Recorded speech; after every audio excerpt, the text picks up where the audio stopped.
ಉಡುಪಿ ಜಿಲ್ಲೆಯ ಮಹಿಳಾ ಇಂಟೆಕ್ ವಿಭಾಗದ ಅಧ್ಯಕ್ಷರಾಗಿ ಶ್ರೀಮತಿ ಪ್ರೀತಿ ತಂಗಪ್ಪನವರನ್ನು ಆಯ್ಕೆ ಮಾಡಲಾಗಿದೆ ಎಂದು ಕಾಂಗ್ರೆಸ್ ಭವನದಿಂದ ತಿಳಿದುಬಂದಿದೆ.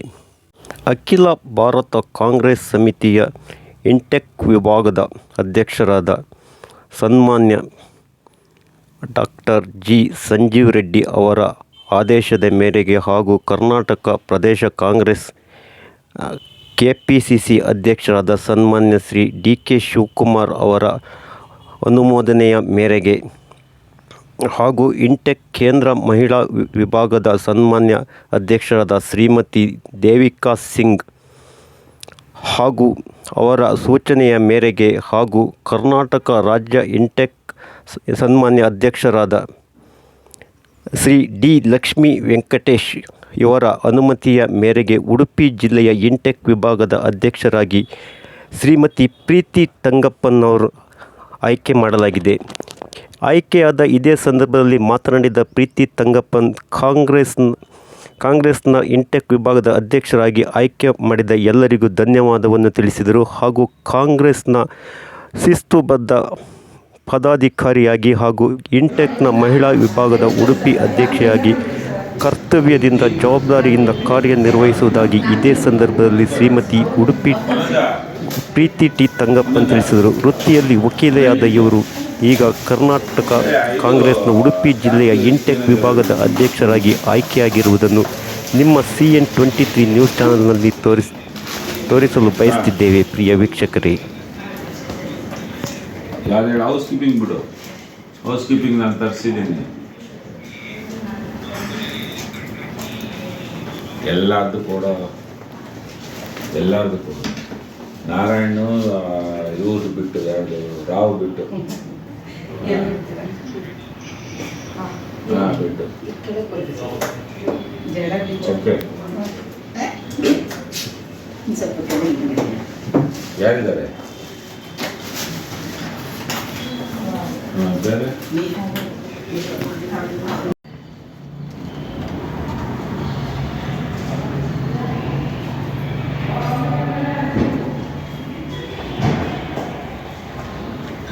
ಸರ್ಟಿಫಿಕೇಟ್ ಮಾತ್ರ.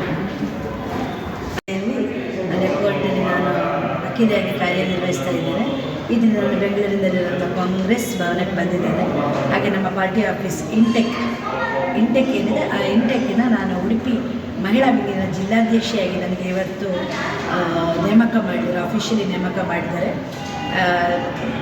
ಅದಕ್ಕಾಗಿ ನಾನು ಇಂಟೆಕ್ನ ಎಲ್ಲ ರಾಜ್ಯಾಧ್ಯಕ್ಷರಾದಂತಹ ಶ್ರೀ ಲಕ್ಷ್ಮೀ ವೆಂಕಟೇಶ್ ಅವರಿಗೂ ಧನ್ಯವಾದ ಹೇಳ್ತೇನೆ.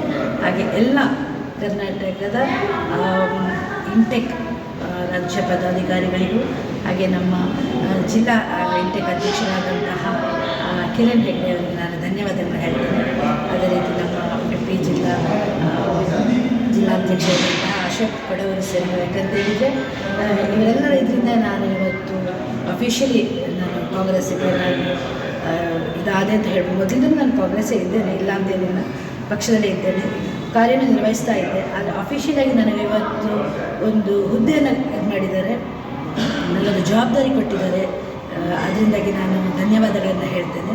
ಮತ್ತು ಒಳ್ಳೆಯ ರೀತಿಯಲ್ಲಿ ನಾನು ನನ್ನ ಆತ್ಮದಿಂದನೂ ಉತ್ತಮ ರೀತಿಯಲ್ಲಿ ನಾನು ಕಾರ್ಯನಿರ್ವಹಿಸ್ತೇನೆ, ಪಕ್ಷಕ್ಕೆ ಪ್ರಾಮಾಣಿಕವಾಗಿ ನಾನು ವರ್ಕ್ ಮಾಡ್ತೇನೆ ಅಂತ ಹೇಳ್ಬಿಟ್ಟು ಈ ಸಂದರ್ಭದಲ್ಲಿ ನಾನು ಹೇಳಲಿಕ್ಕೆ ಇಷ್ಟಪಡ್ತೇನೆ.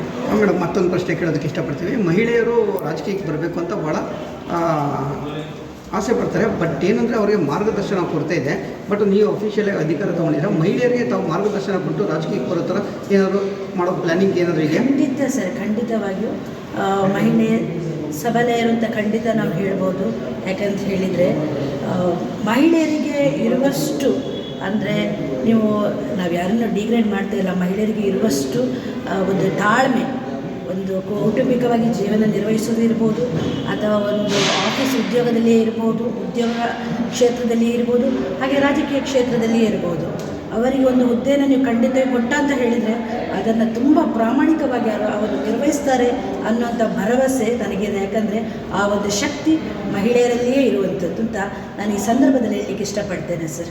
ಮೇಡಮ್, ತಾವು ಅಡ್ವೊಕೇಟ್ ಆಗಿದ್ದೀರಾ ಅಂತ ಹೇಳ್ತೀರಾ. ನಿಮ್ಮ ಸ್ನೇಹಿತರು ಮತ್ತು ನಿಮ್ಮ ಬಳಗ ಅಡ್ವೊಕೇಟ್ಸ್ ಅವರು ರಾಜಕೀಯಕ್ಕೆ ಬರೋ ಥರ ಏನಾದರೂ ನೀವು ಅವ್ರಿಗೆ ಒಂದು ಗೈಡೆನ್ಸ್ ಕೊಟ್ಟು ತರ್ಬೋದಲ್ಲ ಮೇಡಮ್? ಖಂಡಿತವಾಗಿಯೂ ಸರ್, ಖಂಡಿತವಾಗಿಯೂ ಹೆಚ್ಚಿನ ಜನರು ರಾಜಕೀಯಕ್ಕೆ ಪ್ರವೇಶ ಮಾಡಬೇಕು. ಯಾಕಂದರೆ ಅವರಲ್ಲಿ ಎಬಿಲಿಟಿ ಇದೆ, ಅವರಿಗೆ ಆಕಾಂಕ್ಷೆ ಇದೆ, ನಿರೀಕ್ಷೆ ಇದೆ, ಅವರೆಲ್ಲ ಬರಬೇಕು ಅಂತ ಇಷ್ಟಪಡ್ತಾರೆ. ಆದರೆ ಏನಾಗುತ್ತೆ ಅಂತ ಹೇಳಿದರೆ ಅವರಿಗೆ ಸರಿಯಾದ ಮಾರ್ಗದರ್ಶನ ಇರೋದಿಲ್ಲ. ಅಂಥ ಸಂದರ್ಭದಲ್ಲಿ ಅವರಿಗೇನು ಮಾಡಲಿಕ್ಕಾಗದೆ ಅವರು ಸುಮ್ಮನೆ ಇರ್ತಾರೆ. ಖಂಡಿತವಾಗಿಯೂ ನಾನು ಅಂಥವ್ರು ಇಂಟ್ರೆಸ್ಟ್ ಅಂದರೆ ಅವರು ಪ್ರಾಮಾಣಿಕವಾಗಿ ಸೇವೆ ಮಾತ್ರವೇ, ಈಗ ನೋಡಿ ಚುನಾವಣೆ ಅನ್ನುವುದು ಒಂದು ಇದಂತ ಹೇಳ್ಬೋದು, ಚುನಾವಣೆ ಮೂಲಕವೇ ಬರ್ಬೋದು ಅಂತ. ಹಾಗೇನಿಲ್ಲ, ಸೇವೆಗೆ ಅಂಥ ಕ್ಷೇತ್ರ ಇಂಥ ಕ್ಷೇತ್ರ ಇಲ್ಲ. ರಾಜಕೀಯ ಕ್ಷೇತ್ರದಲ್ಲಿ ಇದ್ದುಕೊಂಡು ಒಳ್ಳೆ ರೀತಿಯಲ್ಲಿ ಸಮಾಜ ಸೇವೆ ಮಾಡಲಿ, ಸಮಾಜಕ್ಕೆ ಹಲವಾರು ಜನರನ್ನು ಸಮಾಜದ ಮುಖ್ಯ ವಾಹಿನಿಗೆ ತರುವ ಹಾಗೆಯೂ ಸ್ತ್ರೀ ಸಬಲೀಕರಣಕ್ಕೂ ಎಲ್ಲದಕ್ಕೂ ನಾಂದಿ ಆಗ್ಬೋದು. ಖಂಡಿತವಾಗಿ ಅಂಥವರಿಗೆ ವೆಲ್ಕಮ್ ಇದೆ ಅಂತ ನಾವು ಹೇಳ್ಬೋದು ನಮ್ಮ ಪಕ್ಷದ ವತಿಯಿಂದ. ತಮ್ಮ ಹೆಸರು ಮೇಡಮ್? ನನ್ನ ಹೆಸರು ಪ್ರೀತಿ ವೈಕುಂದಾಪುರ ಅಂತ. Thank you.